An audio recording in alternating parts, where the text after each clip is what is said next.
Hey guys, welcome back. So we're going to get into it today. It's going to get political. I told you it would. So today I wanted to talk to you guys about trans acceptance in our circles. And this is a really hot topic right now. And it's certainly something that a lot of people are talking about and picking sides on. So I figured I would make my viewpoint known today. So let's start at the beginning. So, trans people are people. I don't care what you say. I don't care how you say it. They are people too. They are not mentally ill. They are not disproportionate. They are not faking it. They are people. And all of us in the pagan community should really understand this concept. So I'm going to explain it to you in a way that makes sense to me, and hopefully you follow.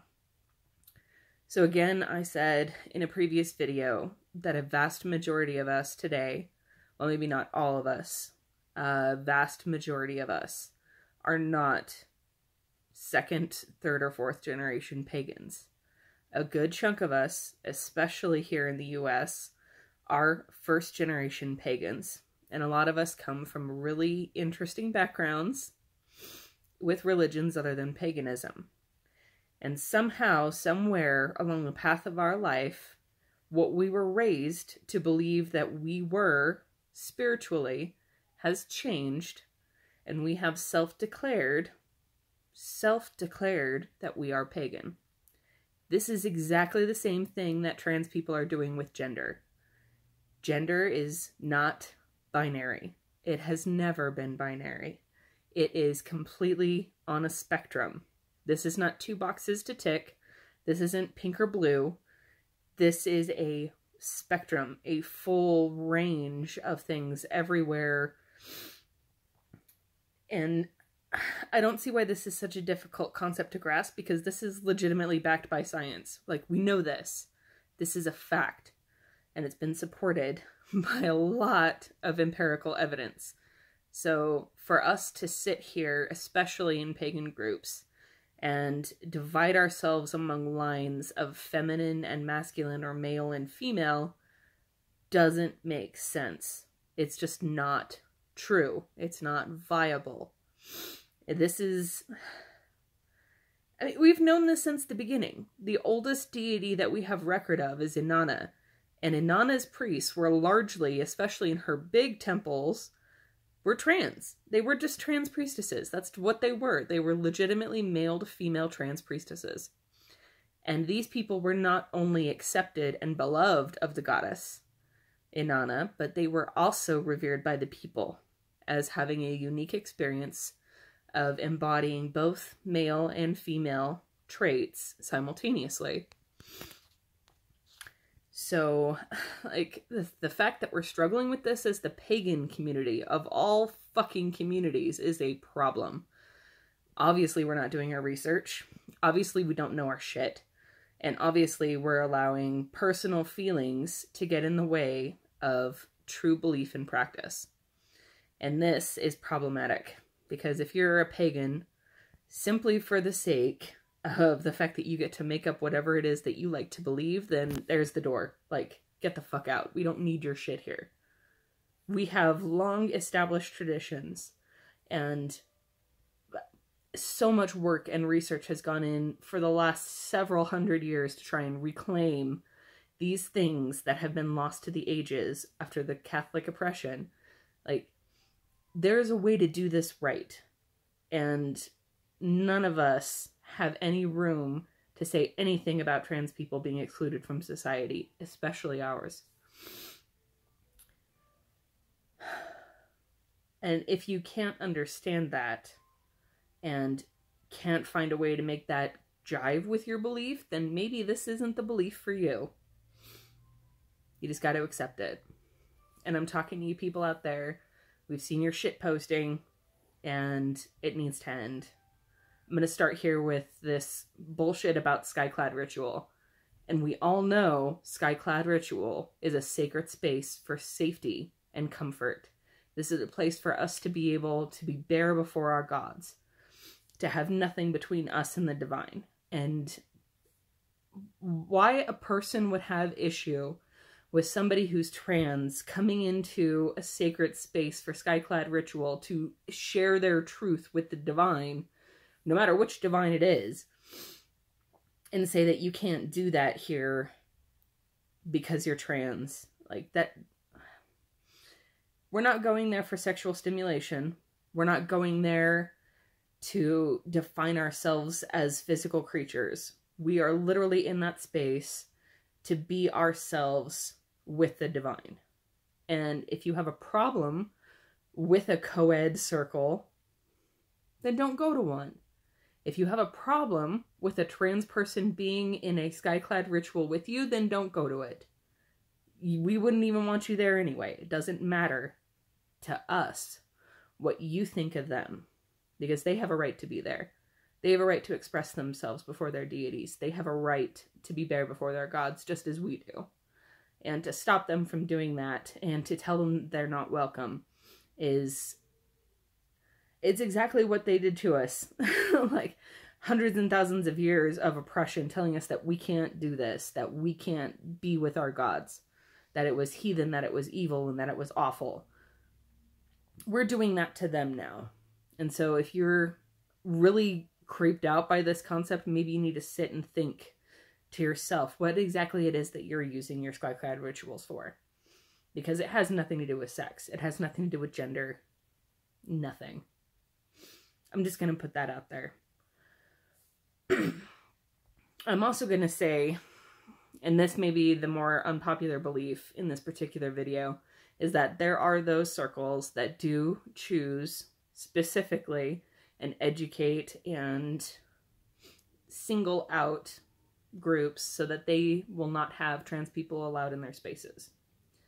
As much as I would like to burn every last one of them to the ground, the truth is, if we want them to be able to respect our spaces, we have to respect theirs. We cannot force them to change core doctrine of their tradition to make room for trans people. If they want to be full of hatred, they can be full of fucking hatred. What we can do to fight back against them is, number one, we do not welcome them into our spaces. If we're not going to go to theirs, then they are not welcome in ours. We can also stop them from sharing all of their rhetoric. We can refuse to become a soundbite for them. We can refuse to endorse them. We can refuse to buy their products. We don't need that hatred in our spaces. We have every right as cognitive human beings, and now with the options that we have available and all of the education that's out there, we don't need to be supporting these people financially. We don't need to be supporting them with free advertising. We don't need to be supporting them with, well, I'm just going to buy their tarot deck. It doesn't matter. Like, no, you don't need to do that. There are several other options for you available out there. We can do that. That rolls into my second point here. How we fight back is we create more trans, inclusive, and safe spaces for these people to come to. So in doing this, we will inevitably isolate them. That's the idea. And when you isolate people from the community, one, we start to see people that are questioning why they're in this group to begin with. And that's where the healing starts. So we create trans-friendly, safe, and accepting spaces, and we stop buying their shit. And this is exactly why I completely support all of the work that's being done at PantheaCon right now. I know everybody's talking about it, and a lot of people are pissed off that they're getting political, but the truth is we need that. We need that. We need people to deplatform these motherfuckers and take them out for us and show us where these underlying hatreds occur in our community. They are helping us and they are educating us. So, that being said, support those people that do this. Instead of paying money to this whatever coven over here that is talking about excluding trans people and how trans women are not women, support people who have trans spaces. If you can't create one of your own, or if you don't feel ready or prepared to speak out about it, you can anonymously support any one of these groups that's doing the work on the front lines. This is where we make sure that we're in a right relationship with our deities, where we are honoring the history and the tradition of the people doing the work for the gods. Because they have been doing it since the beginning. They've been doing it a lot longer than we have. They have a history of it that goes back thousands of years to the oldest traditions that exist.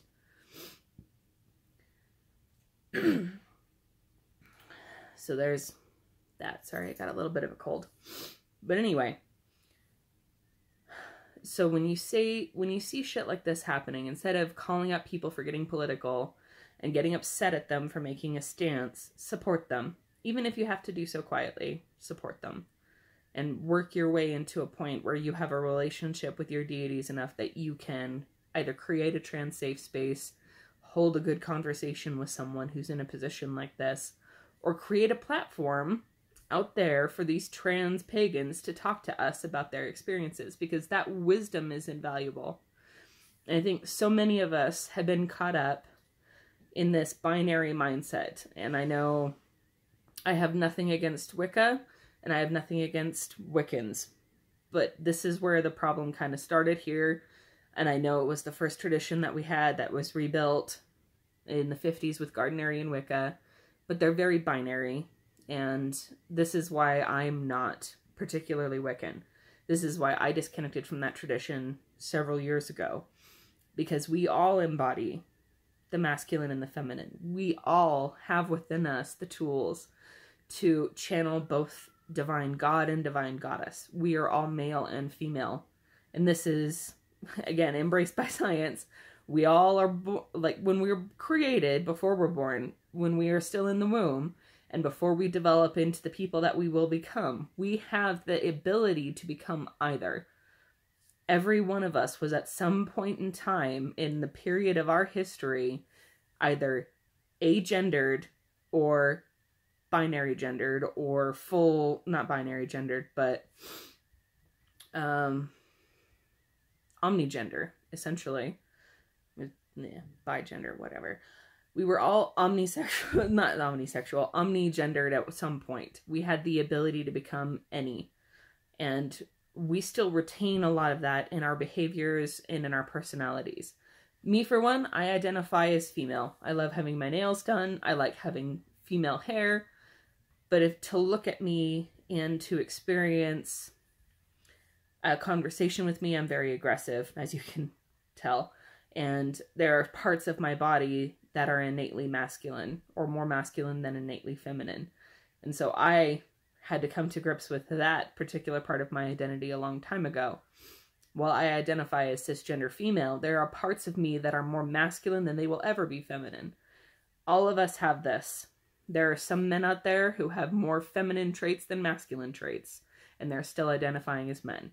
There are people out there who are innately more masculine in a lot of ways, but identify as women, and were born cisgender women, but they have issues of facial hair, or they have wide shoulders.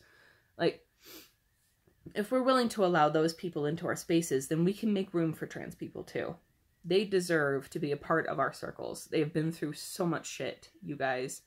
And we can come together through solidarity to experience the wisdom that they have to share to us and remind us of the power that we have. We are all capable of being anything that we choose to become. That is what I love about being pagan, is we have the power. We forge the relationship. It is a conscious activity to engage in ritual and to engage in spellcraft. So let's remember that and focus less on what genitalia people have.